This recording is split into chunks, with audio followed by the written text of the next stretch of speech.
नमस्कार, स्वागत है आप सभी का द न्यूज में। आपको बता दें कि बिहार के मुख्यमंत्री नीतीश कुमार, उप मुख्यमंत्री तेजस्वी के साथ साथ कई सारे अधिकारियों के खिलाफ 12 केस दर्ज किए गए हैं। जी हां, बिल्कुल सही सुना आपने। मुख्यमंत्री, उप मुख्यमंत्री समेत कई अधिकारियों पर 12 केस दर्ज किए गए हैं और अब मामला जो है कोर्ट पहुंच चुका है। अब ऐसे में कौन सा ये मामला है जिसकी वजह से 12 केस दर्ज किए गए हैं और कौन सा मामला है जो कोर्ट पहुंच चुका है, तो आपको बता दें कि बीजेपी नेताओं पर लाठीचार्ज का मामला है, जिस मामले को लेकर अब जो है 12 केस उनके खिलाफ दर्ज किए गए हैं। विस्तार से समझ लेते हैं। तो बिहार की राजधानी पटना में बीजेपी नेताओं ने नीतीश सरकार का 13 जुलाई को विरोध प्रदर्शन जो है किया था।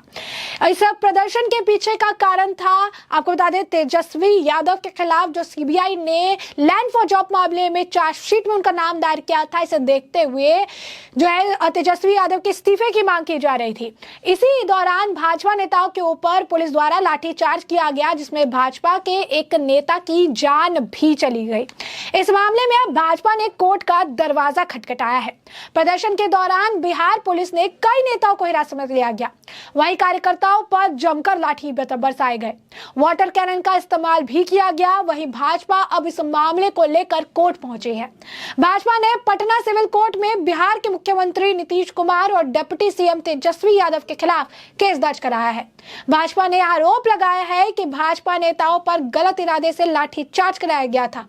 पटना सिविल कोर्ट में धारा 307, 323, 324, 354 ए और 354 डी के तहत मामला दर्ज कराया गया है। पटना के सिविल कोर्ट के अलावा सुप्रीम कोर्ट में भाजपा नेता कृष्ण कुमार सिंह कल्लू ने भी बिहार के सीएम, डिप्टी सीएम और अन्य अधिकारियों के खिलाफ केस दर्ज कराया गया। इस पर 24 जुलाई को सुनवाई हुई। भारतीय जनता पार्टी ने बिहार में शिक्षा और रोजगार के मुद्दे को लेकर विधानसभा मार्च निकाला था। पटना के गांधी मैदान से यह मार्च निकाला गया, जिसे डाक बंगला चौराहे पर पुलिस द्वारा रोक दिया गया था। इसके बाद आपको बता दें कि वहीं पर लाठीचार्ज के दौरान कई नेताओं को हिरासत में भी लिया गया। भाजपा सांसद सुशील मोदी ने जो है उस दौरान ट्वीट कर दावा किया कि पुलिस के लाठीचार्ज से जहानाबाद के जिला महामंत्री विजय कुमार सिंह की मौत हो गई। हालांकि पोस्टमार्टम में उनकी मौत को हार्ट अटैक भी बताया गया। इस दौरान कई सारी बयानबाजियां भी देखने गई। उनके बेटे का भी बयान सामने आया। आपको बता दें कि इसके बाद भाजपा ने जांच की टीम गठित की थी, तो बीजेपी ने घटना की जांच के लिए टीम भी गठित की। टीम का गठन झारखंड के पूर्व सीएम रघुवर दास की अगुवाई में की गई, जिसमें सांसद मनोज तिवारी, सुनीता दुग्गल, बीडी राम भी शामिल हो रहे। इसके बाद जांच रिपोर्ट भारतीय जनता पार्टी के राष्ट्रीय अध्यक्ष जेपी नड्डा को सौंपी गई। बीजेपी के इस रिपोर्ट में 771 लोगों के घायल होने की खबर बताई गई। कई लोग ऐसे भी थे जो भगदड़ में गिरकर घायल हो गए। और अब इस पूरे मामले को लेकर मामला अगर आप देखेंगे तो अब कोर्ट पहुंचता हुआ नजर आ रहा है। नीतीश कुमार और तेजस्वी यादव के खिलाफ मामला दर्ज कराया गया है और इसी मामले में अगर आप देखेंगे तो कोर्ट अब इस पर एक्शन लेगा, क्योंकि 12 अलग अलग केस जो है इस मामले को लेकर दर्ज करवाए गए हैं। तो स्पष्ट तौर पर अगर आप देखेंगे तो तेजस्वी और नीतीश के खिलाफ लाठीचार्ज मामले को लेकर कोर्ट में शिकायत जो है दर्ज कराई गई है। कई अधिकारियों का भी इस मामले में नाम शामिल किया गया है और इसे करवाने वाले हैं बीजेपी के कार्यकर्ता कृष्ण सिंह कल्लू, जिन्होंने पटना की एक अदालत में से लेकर याचिका दाखिल की है। बता दें आपको, लाजवंती झा जो है उन्होंने पत्रकारों से ये कहा कि 13 जून को बीजेपी कार्यकर्ता, विशेषकर महिलाओं पर पुलिस लाठीचार्ज बर्बरतापूर्ण था और यह मुख्यमंत्री, उप मुख्यमंत्री और जिला प्रशासन और पुलिस के अन्य वरिष्ठ अधिकारियों के निर्देश पर किया गया।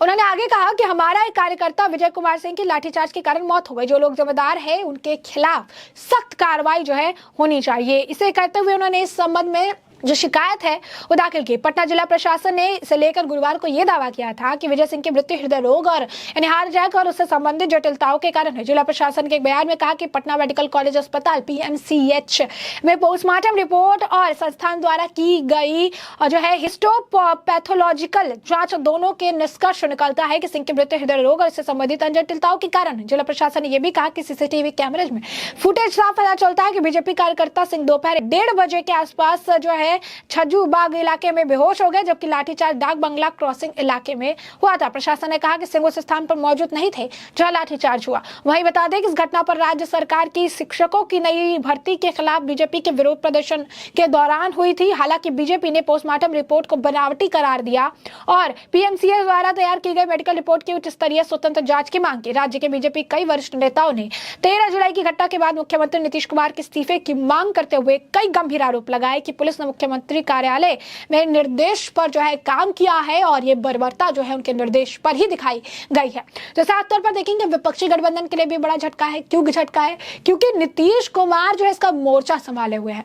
हाल फिलहाल में खबर थी कि नीतीश कुमार जो है नाराज चल रहे हैं विपक्षी गठबंधन से, उन्हें जो है काफी जो है लगाव था। उनका ये कहना था कि शायद उन्हें संयोजक बनाया जाए, शायद उनका नाम लिया जाए, लेकिन जब गठबंधन की बैठक हुई तो उन्हें दूध में पड़ी मक्खी की तरह निकाल कर फेंक दिया गया। कांग्रेस का बोलबाला देखने के लिए मिला, कांग्रेस इस पूरे मामले को लीड करती नजर आई। इसीलिए कहा जा रहा था कि नीतीश कुमार प्रेस कॉन्फ्रेंस जो हुई उसमें शामिल नहीं हुए और जल्द निकल गए बेंगलुरु से जो बैठक हुई थी उससे और चले आए। और इसे लेकर भी बीजेपी के नेताओं ने दावा किया था। और अब लाठीचार्ज वाला मामला जो है संगीन होता हुआ नजर आ रहा है और इसी मामले में 12 अलग अलग केस दर्ज किए गए हैं। कई अधिकारियों के खिलाफ भी शिकायत दर्ज की गई है। पुलिस लाठीचार्ज का मामला अब इनके लिए मुश्किलों भरा हो सकता है। तेजस्वी के साथ आईएएस आईपीएस के खिलाफ भी कोर्ट में जो है दायर की गई है मामला। कोर्ट में याचिका दायर करके इनके जो आप कह सकते हैं कि इस मामले पर सुनवाई की बात कही जा रही है।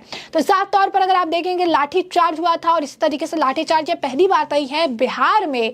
मामला शिक्षा का हो, मामला नौकरी देने का हो, मामला प्रदर्शन का हो, मामला शांतिपूर्ण प्रदर्शन का हो, मामला किसानों से जुड़ा हो, हर मामले में अगर मिलती है तो सिर्फ सवालों के जवाब नहीं, सवालों के जवाब में लाठियां।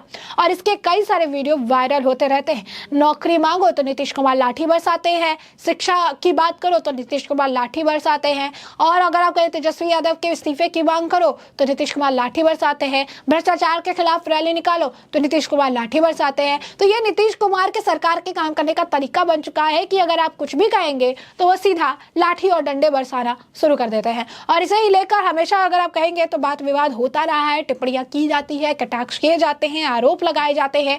और अब तेजस्वी यादव जो कि ऑलरेडी कई सारे मामले में स्कैम में उनका नाम सामने आया हुआ है, उस वक्त भी प्रदर्शन इसी वजह से हो रहा था कि लैंड फॉर जॉब मामले में इनके खिलाफ चार्जशीट दायर हो गई है, लेकिन फिर भी उन्हें अपने पद से हटाया नहीं जा रहा है नीतीश कुमार। और इनके खिलाफ शांतिपूर्ण प्रदर्शन था जिसके बाद पुलिस ने लाठी चार्ज किया, पानी के फव्वारे छोड़े, आंसू गैस छोड़े और इसी दौरान कई सारे लोगों को गंभीर चोटें आई। जिस निर्ममता से पुलिस लाठियां चला रही थी उसका वीडियो भी जमकर सोशल मीडिया पर वायरल हुआ था और नीतीश सरकार की जनता ने तो क्लास लगाई थी। साथ ही साथ बीजेपी के नेताओं ने भी उनसे कई सारे जो सवाल है वो पूछे थे। तो स्पष्ट तौर पर अगर आप देखेंगे तो इस वक्त अगर आप कहेंगे कि किस तरीके से नीतीश कुमार जो कि विपक्ष को एकजुट करने का तो प्रयास कर रहे हैं, लेकिन अपने ही राज्य में उनकी मुश्किलें बढ़ती नजर आ रही है। तो ऐसे में हमने आपको जो पूरा मामला है ये बड़े विस्तार से बताया कि पूरा मामला क्या है, किस तरीके से बिहार के मुख्यमंत्री नीतीश कुमार, उप मुख्यमंत्री तेजस्वी यादव समेत कई अधिकारियों के खिलाफ 12 मामले दर्ज किए गए हैं और इस मामले को बीजेपी के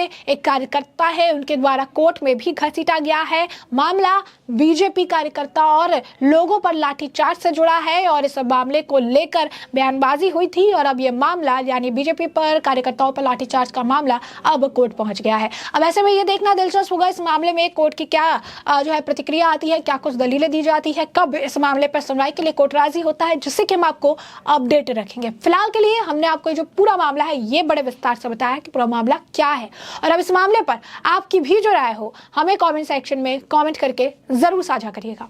धन्यवाद।